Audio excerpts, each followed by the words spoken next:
Here is JP Morgan Chase CEO Jamie Dimon talking about the dollar as reserve currency, which is America's greatest weapon. And obviously, a part of the reason why this is now in contest is because of America's sanctions regime, specifically against Russia, that has tested the dollar as reserve currency. It's not even just Trump, by the way. The greatest weapon that Trump seems determined to kill them out.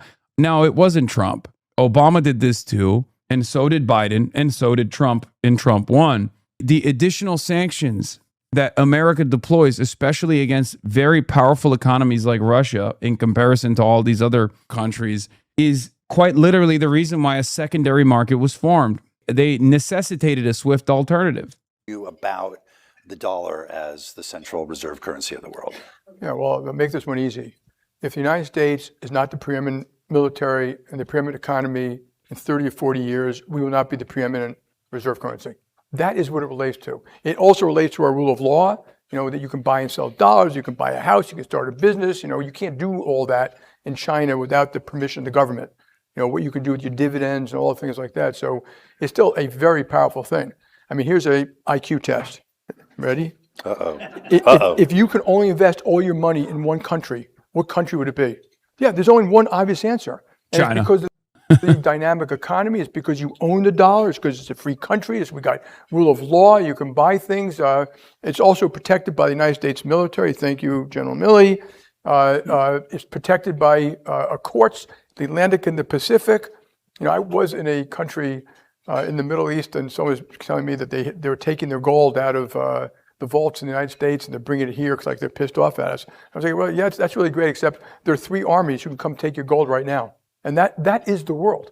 And people forget, it's a tough world. That's real politics stuff. And so, yeah, you're safe today, as long as we don't ruin the free and Western world over time. So, but this is indistinguishable from right-wing conservative propaganda on Twitter. Yes, when push comes to shove, when we're talking about hard power, of course, everyone, no matter how woke they are going to arrive at the same conclusion, because it's true. The dollar is the global reserve currency because America is the largest imperial superpower around the planet. That's what it means when we talk about America being the world police. And America's the confidence that people have in America stems from America's military might. That's it. So technically, it's not wrong. It's just true. I love China. I'm the biggest China fan, but their capital export restrictions stop them from being the reserve currency inherently. They're open about it and don't want to be the world reserve currency. I agree. I know. But times are changing. I agree. In China's short-term and long-term interest to not be the global reserve currency right now.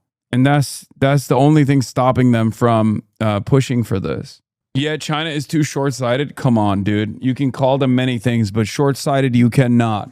They believe that in their developmentary process, they still don't want to be the global hegemonic superpower in the same way that America is. You can say that they're being too restrained in their moves around the world, but you can't say they're being short-sighted.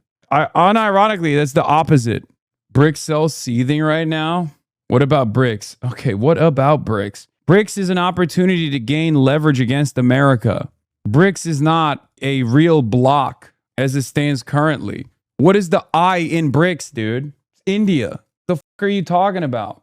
That's ridiculously wrong. The opposite is the case. EU companies have actually 3x more presence in the Chinese market than Chinese companies in the EU. That's according to EU's own numbers.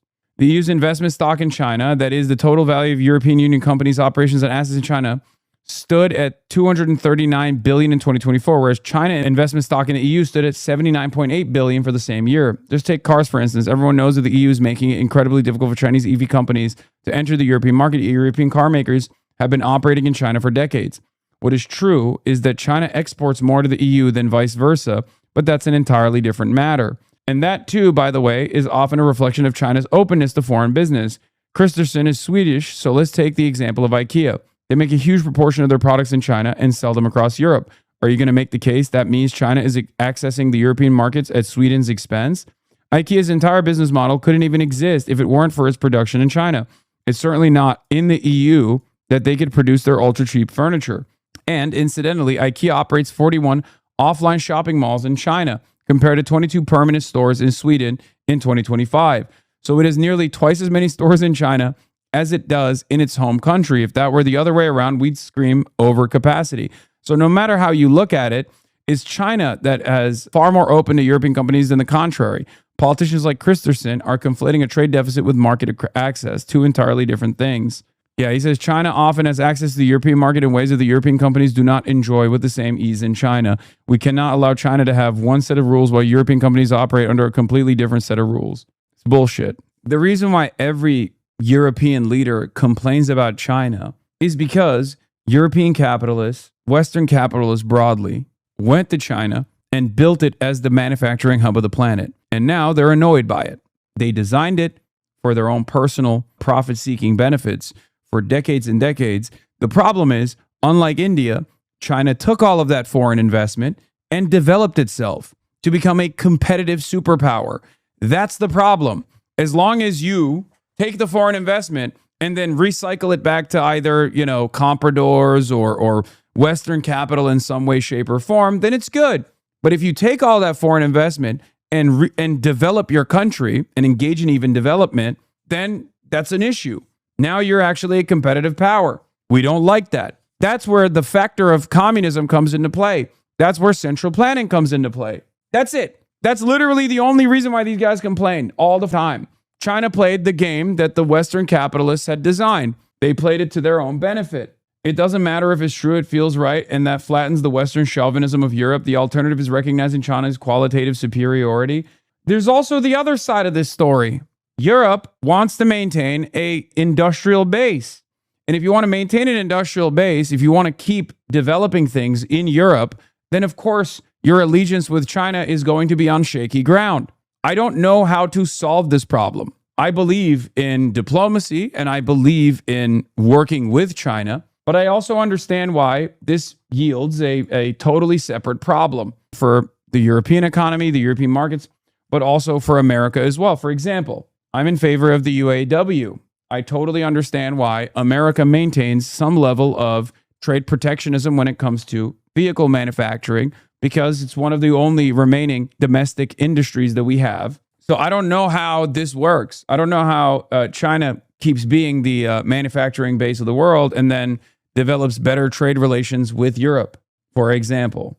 Because as long as China floods the market with affordable and competitive technology, specifically cars, for example, then it's understandable that Europe is going to complain about it, especially because there is no way for Europe to outcompete China when it comes to car manufacturing.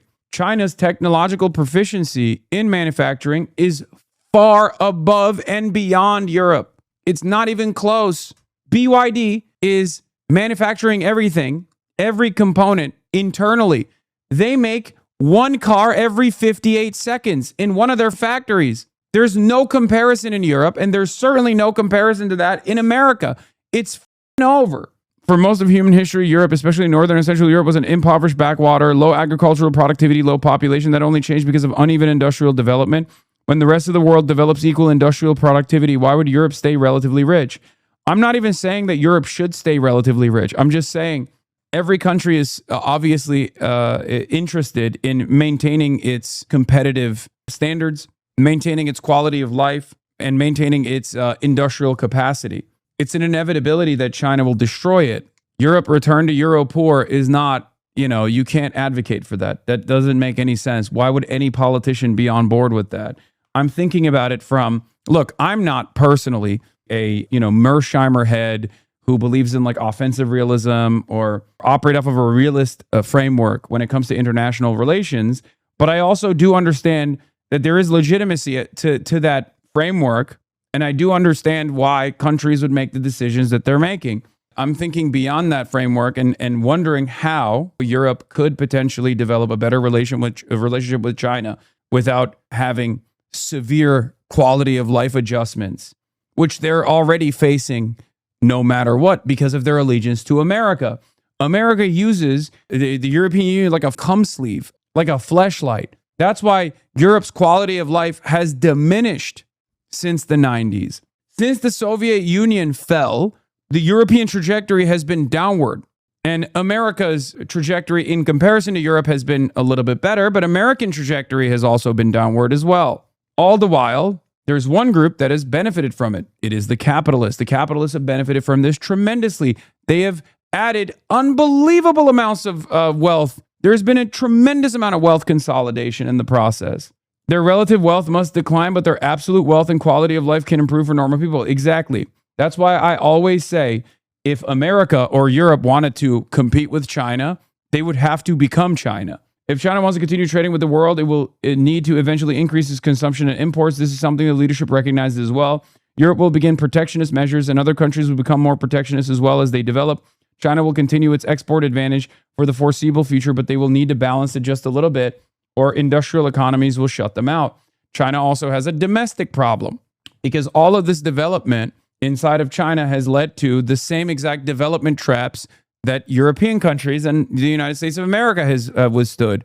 Now they have too many college-educated people, for example, and no jobs for those college-educated folks. They also run into the same issue as other developed nations have run into as far as their birth rates. This is also the reason why China, obviously, is helping develop Africa and Latin America, because they want new customers.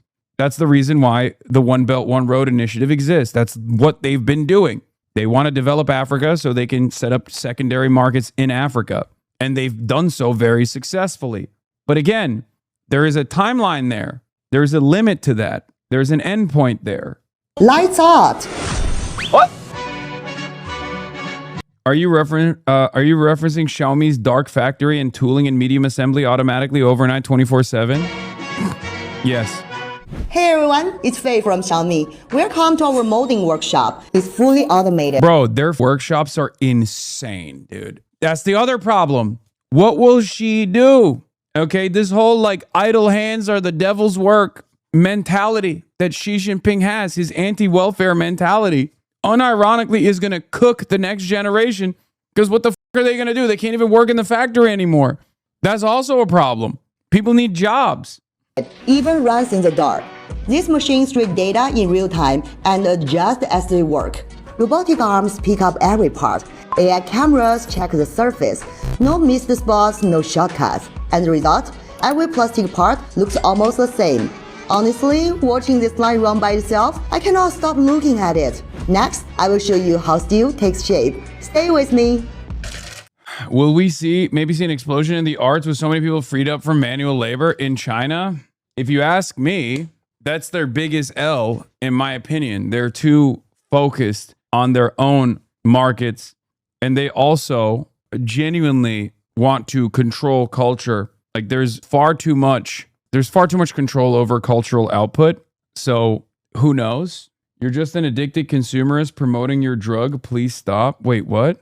Take it easy on techno-solutionism. It's a farce that perpetuates extractivism. It's moronic and short-sighted. Oh my God, here we go. In my opinion, Europe can only survive if it leads to profound transitioning to environmental... Okay, degrowth.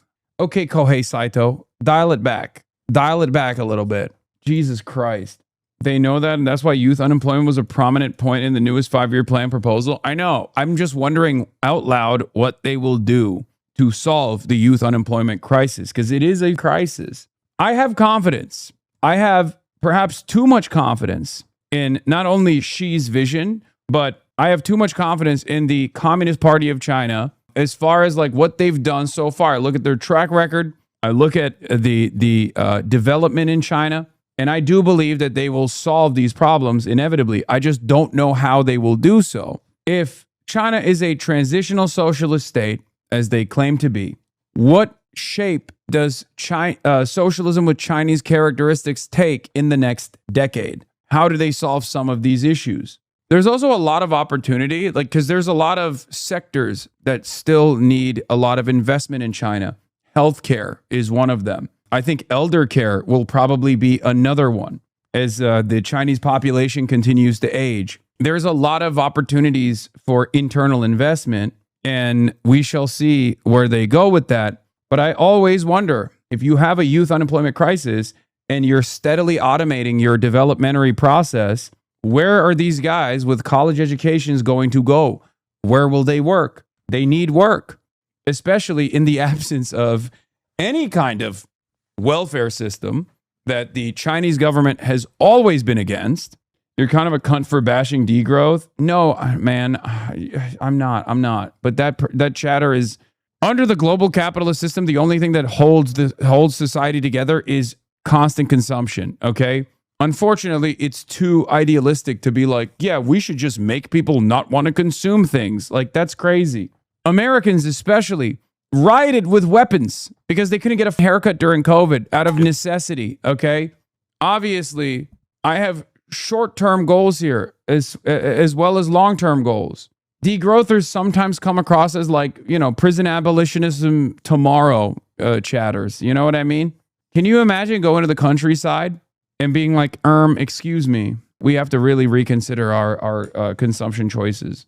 Like, people literally lie about the Green New Deal and make it seem like AOC is going to come to your house and beat you to death if you eat a hamburger. And you're over here talking about degrowth.